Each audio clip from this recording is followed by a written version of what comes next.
we will now introduce the notion of angular velocity of a three-dimensional rigid body in motion. In 2D, you simply had a rigid body which rotated about the third axis E3, and the rigid body rotated in the plane normal to E3, and we simply measured the angle with respect to some fixed axis, call that theta of time, and said omega was theta dot E3, right? And this won't work in 3D, will not work in 3D. That is what we just saw in the previous slide. Okay, so what should we do in 3D? That's the question. So our aim is to find the rate of change of orientation of a rigid body in 3 dimensions. To do that, I will remind you of a formula we derived in the previous lecture, the axis angle formula, right, which said that every rotation tensor can be written depends on a axis n and the amount of rotation about the axis n, and is given by 1 plus sine theta n plus 1 minus cosine theta n square. So this was what we saw in the previous lecture, right, that every rotation tensor has this. So this was the axis of rotation, right, and this was the amount of rotation, right, and this n was the anti-symmetric part of the vector small n, so that n in any coordinate frame, coordinate system, was simply 0, minus n3, n2, minus n1, 0s here, and negative n3, minus n2, n1 over here. So let me kind of bring this up a little bit so that it doesn't get lost here. Okay. All right, so this is something we did in the previous lecture and we are going to use it now. Okay, let's begin by finding the angular velocity of a three-dimensional rigid body. We will begin by noting that we can study a rigid body simply by attaching a coordinate system to it, which we call the body fixed coordinate system of the rigid body. So it is given by E1, E2, E3, and it is attached to some point C in the rigid body. Okay, so this is the BFCS. Okay, so what we are saying here is that you can study the rigid body simply by studying the orientation. You can study the orientation of a rigid body by studying the orientation of the body fixed coordinate system. Okay, so when the rigid body moves in space, so this rigid body goes ahead and takes some other orientation at some other time. So this is at time t1 and this is at time t2. So then what we can do is, rather than giving this, making this e prime, e2 prime, e1 prime, and at time t3 e1 double prime, e1 e2 double prime, e3 double prime, we will run out of primes. So the smart thing to do would be to start making these unit vectors dependent on time. Okay, and then this BFCS, which was E at t1, becomes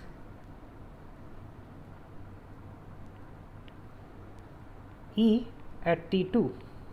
So we simply and this is at t2, so t2, and this is at t1,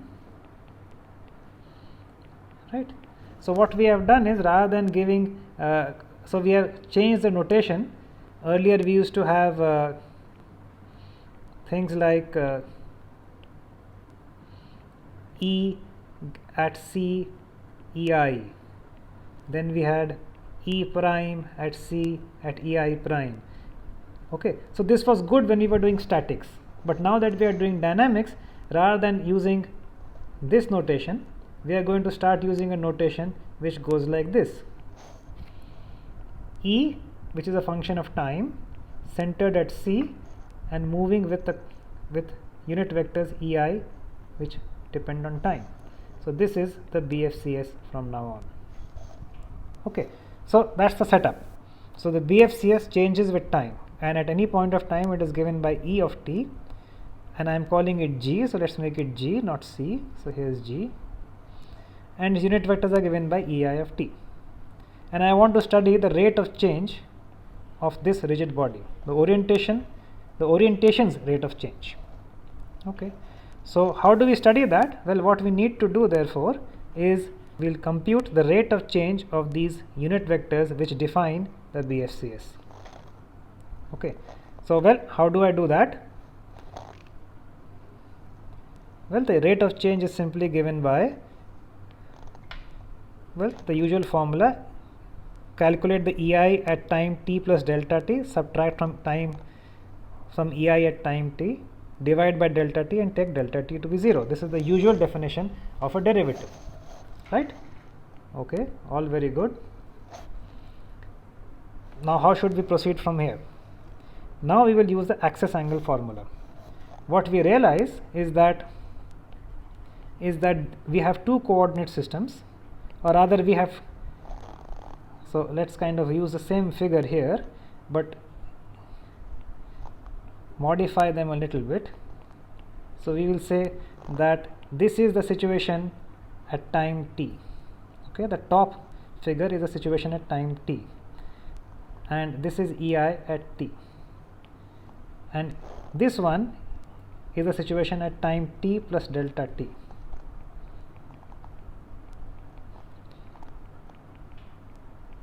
Okay, and instead of t2 I will have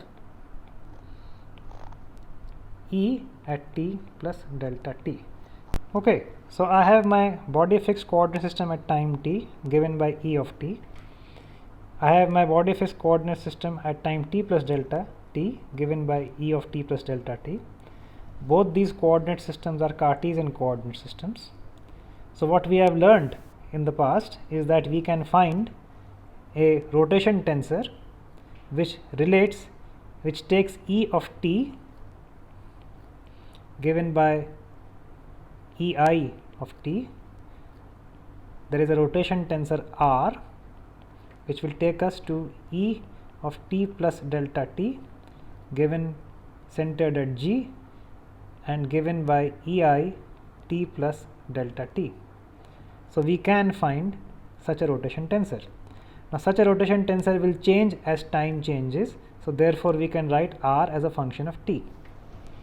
Okay, so far so good. So that is what I have written over here, is that I can find a rotation tensor which relates ei's at t plus delta t with ei at time t, because once I have this I can very easily write down that ei at t plus delta t is a rotation tensor times ei of t. So that is what I have said over here. Okay. What I have also said is that this rotation tensor can be written down in the axis angle formula sense as R about a axis n given by n, okay, and an amount of rotation. Okay, since only delta t time has passed, so the amount of rotation will also be small, so I will call that as delta phi. Okay, and from the axis angle formula this must be equal to 1 plus sine phi, not sine phi, sine delta phi, because the amount of rotation is delta phi, times n plus 1 minus cosine delta phi n square. Okay, so two comments here, right? Only delta t time has passed, so amount of rotation is small, delta phi. Okay, that's one comment. And the second comment is axis n will change with time. Okay, because r will change with time. R will change with time because EI will change with time. Since r is changing with time, therefore n will change with time. So therefore implies that n is a function of time, right? So that's what I have written over here, that r of n, this r which relates the BFCS at time t with the BFCS at time t plus delta t, this r is given by this axis angle formula, where the only new thing is that the amount of rotation is delta phi. Okay, now what I can do is I can use, I have this equation, let's copy that. Okay, I want to compute, EI dot t, which we have realized is the limit delta t tends to 0 of EI at t plus delta t minus EI at t over delta t. That's what I said over here. All we need to do is replace EI by this. So let me do that, and I will get EI dot t is limit delta t tends to 0 r of t minus 1 dot EI t over delta t, right? Okay, now what is r of t? R of t is given by this is r of t. Okay. So I can replace this in here. Okay, so when I do that, this 1 will cancel and I will get back sine limit delta t tends to 0 sine delta phi n plus 1 minus cosine delta phi n square dot EI t. Okay, let's make it little neater over here.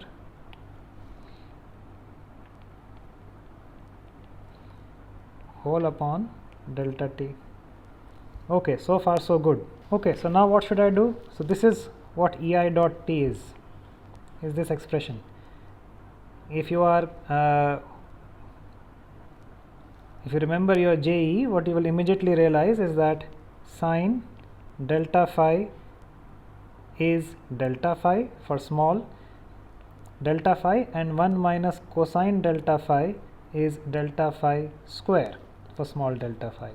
When I substitute these expressions in here and take this limit, as delta t tends to 0 implies delta phi will tend to 0, and what you will get is EI dot t is phi dot n.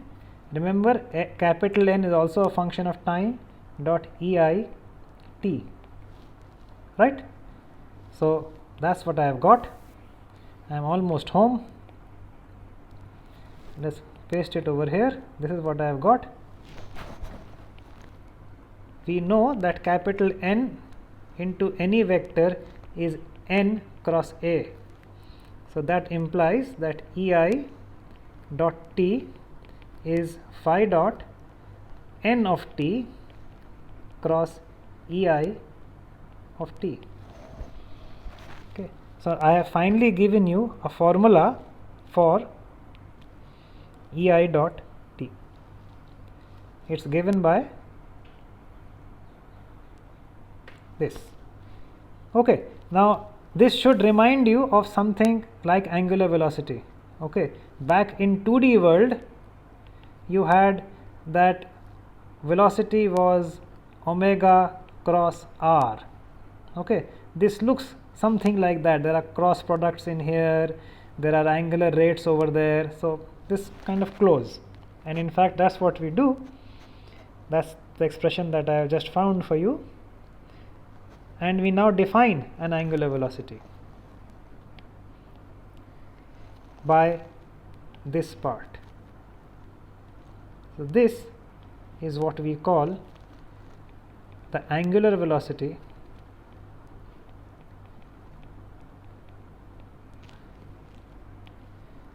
of the rigid body at time t. Okay, what do you see? Well, what you should see is that it kind of looks like 2D, because in 2D world omega was theta dot E3, so it looks like that. Theta dot looks like phi dot, right? This axis E3 looks like this axis, but there is a big difference. Axis of rotation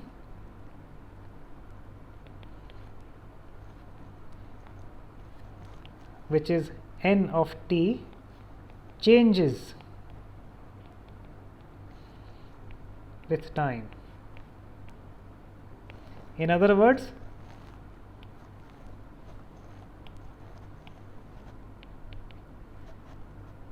direction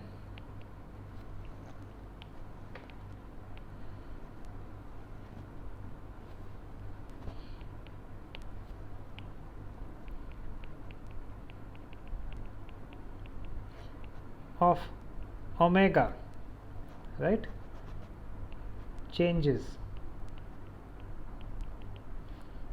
with time. Okay, where omega is obviously the angular velocity. Okay, and this formula that we have just derived is going to be a useful formula, right, because this is coming strictly from this, that if ei dot is this is what I am calling omega.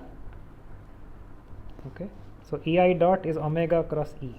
Okay, so to summarize, we have investigated the tumbling three-dimensional rigid body, and we have defined the angular velocity of such a three-dimensional rigid body motion to be given by an expression of this kind: omega t is equal to phi dot into n of t. This is very much like the 2D rotation, which was theta dot E3, except that the axis of rotation changes with time. The next question is, how do I compute phi dot and n? Well, they are related to the rotation tensor which connects the body fixed coordinate system of the rigid body at times t and time t plus delta t. However, this rotation tensor is not easily known. Usually what we do is that what we have been doing so far is that we have a fixed coordinate system or an observer coordinate system in which we observe, in which we compute the orientation of a rigid body at time, at some given time. So I will know, for example, the rotation tensor linking Et to E0, and that will be given as R0 at t. I will also know the rotation tensor which is linking Et plus delta t to E0. So I will know the rotation tensor R0 at t plus delta t. But this R0 and this R are not the same. This is what I usually compute. So how do I go out and find phi dot and n? So what I am going to do now is give you an alternative derivation of this angular velocity formula, which will make it clear about how we should compute phi dot and how we should compute n.